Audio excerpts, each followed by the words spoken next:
আসসালামু আলাইকুম। আশা করি আল্লাহর রহমতে সবাই ভালো আছেন। আজকে আমি দেখাবো যে কিভাবে আপনারা বাসের সামনের চাকা অথবা ট্রাকের সামনের চাকা বেশি পরিমাণে ঘোরাবেন। অর্থাৎ স্টিয়ারিং ঘোরালে সামনের চাকাটা যেরকম স্বাভাবিক ঘোরে তার চাইতে আরও বেশি ঘুরবে।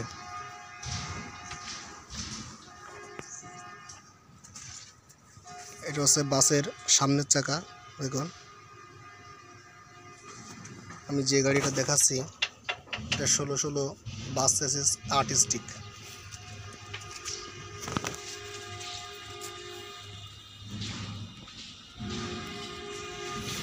সামনের চাকার যেখানে চলে আসলাম, দেখুন চাকার ভিতর থেকে এই যে এখানে একটি নাট দেওয়া আছে, তো এই চাকাটা যখন এরকম ভিতরের দিকে ঘুরবে, মানে গাড়ির চাকার এই অংশটা ভিতরের দিকে আসবে এবং এই সামনের অংশটা বাইরের দিকে যাবে। অর্থাৎ আপনি যখন ডানে ঘোরাতে যাবেন তখন দেখুন এই যে এই নাটটা এসে কিন্তু এখানে আটকে যাবে। এটা কোম্পানি থেকে যতটুকু দেওয়া আছে ঠিক ততটুকু ঘুরবে সামনের চাকা। আর আপনি যদি চান যে আমি সামনের চাকাটা আরও বেশি পরিমাণে ঘোরাবো, সেক্ষেত্রে এই নাটটা টাইট দিয়ে আরও ভিতরের দিকে দিয়ে দিতে হবে। অর্থাৎ এখানে যে গ্যাপটুকু আছে না, এই গ্যাপটুকু কমাই দিতে হবে, এটা টাইট দিয়ে ভিতরের দিকে দিতে হবে। তাহলে সামনের চাকা কিন্তু বেশি করে ঘুরবে, ডানের দিকে ঘোরানোর সময় বেশি ঘুরবে। আর যদি চান না আমি কম ঘোরাবো, তাহলে এই নাটটাকে ঢিলা দিয়ে আরও বাইরের দিকে এরকম বাইর করে দিতে হবে। তাহলে কিন্তু সামনের চাকা কম ঘুরবে। যখন আপনি ঘোরাতে যাবেন তখন এই নাটটা কিন্তু এখানে লক হয়ে যায়, এজন্য চাকা আর বেশি ঘুরতে পারে না। তা যদি নাটটা ভিতরের দিকে ঢুকাই দেন তাহলে বেশি ঘুরবে চাকা, আর যদি বাইরের দিকে নিয়ে আসেন তাহলে কম ঘুরবে। অনেকে করেন কি, এটা ফুল খুলে ফেলান, এই নাটটা অনেকে ফুল খুলে ফেলায় চাকা বেশি ঘোরানোর জন্য।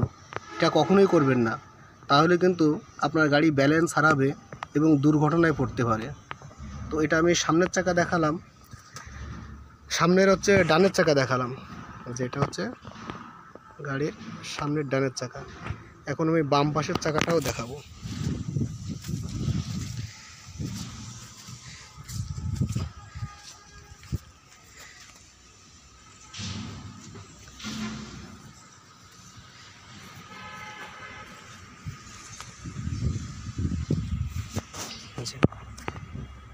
এটা হচ্ছে গাড়ির বাম পাশের চাকা।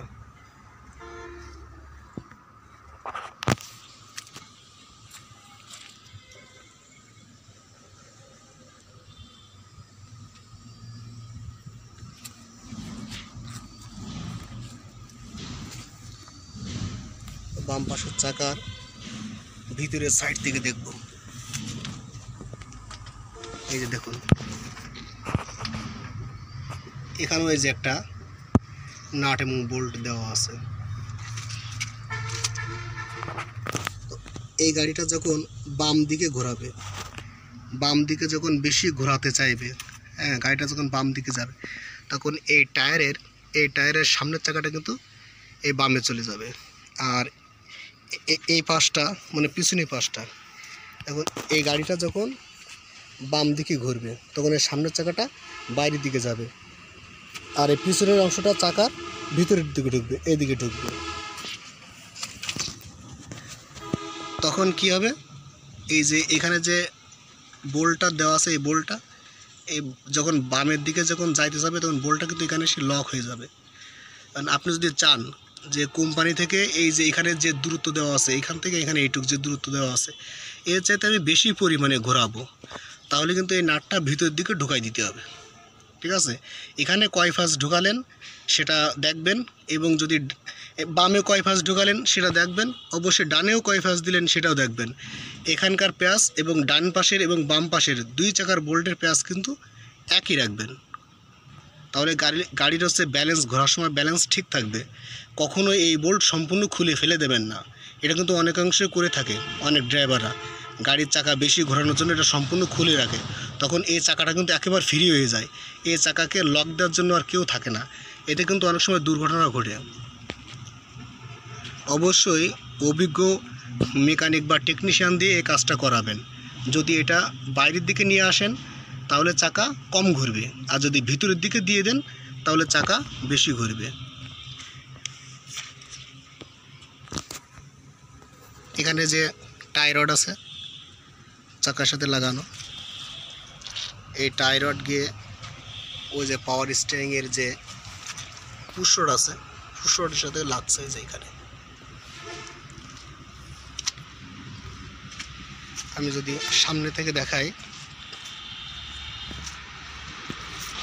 এখানে যে স্টিয়ারিং, এই যে স্টিয়ারিং হুইল, এই স্টিয়ারিং হুইলটা অপারেট করলে এই যে ড্রাইভার যখন এখানে এই স্টিয়ারিং হুইলটা ঘোরায় তখন এইখান থেকে স্টিয়ারিংয়ের যে কলাম আছে ওই কলাম হয়ে দেখুন এই যে পাওয়ার স্টিয়ারিং গিয়ার বক্স এটা অপারেট করে।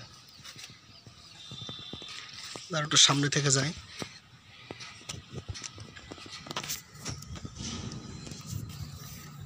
এই হচ্ছে স্টিয়ারিং কলাম, যে উপরে যে স্টিয়ারিং ঘোরাচ্ছে ড্রাইভার ওই কলামটা এখানে এই গিয়ার বক্সের ভিতরে ঢুকছে। এটাকে বলে হচ্ছে পাওয়ার স্টিয়ারিং গিয়ার বক্স।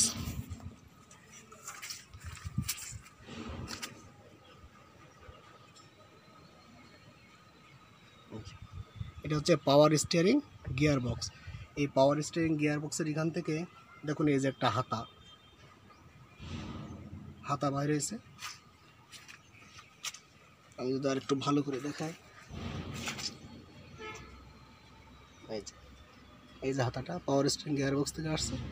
তো এখানে যখন ড্রাইভার পাওয়ার স্টিয়ারিংটা ঘোরায় তখন কিন্তু এই হাতাটা সামনে পিছে খেলে, এরকম সামনে পিছে খেলে এই যে পুশ রড আছে এখানে, এই পুশ রডকে ধাক্কা দেবে। আর এই পুশ রডের সাথেই আছে এই যে দেখুন চাকার সংযোগ।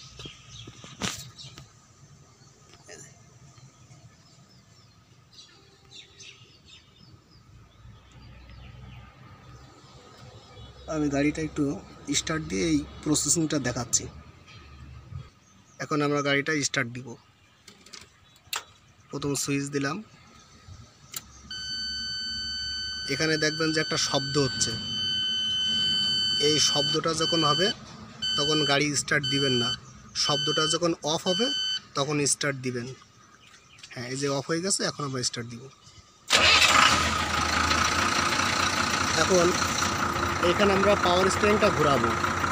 দেখুন এই যে পাওয়ার স্টিয়ারিংটা ঘোরাচ্ছি, ঠিক আছে। এই পাওয়ার স্টিয়ারিং ঘোরানোর সাথে সাথে দেখুন চাকাটাও কিন্তু ঘুরছে, দেখছেন চাকাটা ঘুরছে।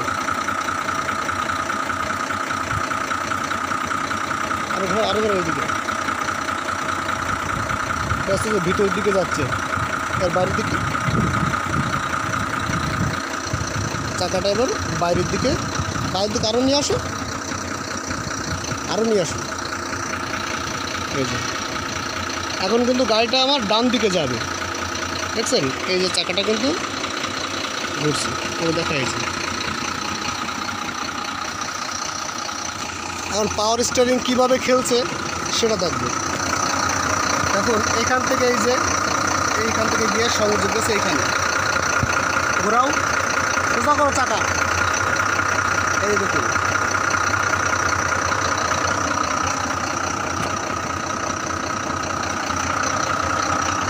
চাকা সোজা হয়ে গেছে। আবার একটু ঘোরাও, এই হাতাটা সামনের দিকে যাচ্ছে, যখন সামনের দিকে যাচ্ছে তখন এই চাকাটা কিন্তু বাইরের দিকে চলে আসছে ডান দিকে। এবার যখন পিছন দিকে যাচ্ছে, এই দেখুন পিছন দিকে যাচ্ছে, তখন চাকাটা যাচ্ছে বাম দিকে। এই যে চাকাটা ভিতরের দিকে যাচ্ছে, মানে বাম দিকে ঘুরতেছে, আর এখানে হাতাটা কিন্তু পিছনের দিকে চলে আসছে।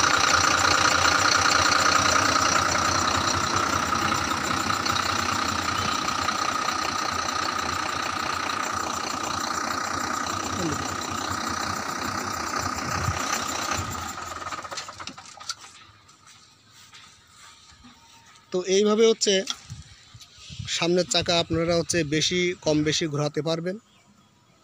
তো এমন আরও ভিডিও দেখতে চাইলে আমার চ্যানেলটা সাবস্ক্রাইব করে রাখুন এবং লাইক বাটনে একটি লাইক দিবেন। ভালো থাকবেন সবাই। আল্লাহ হাফেজ।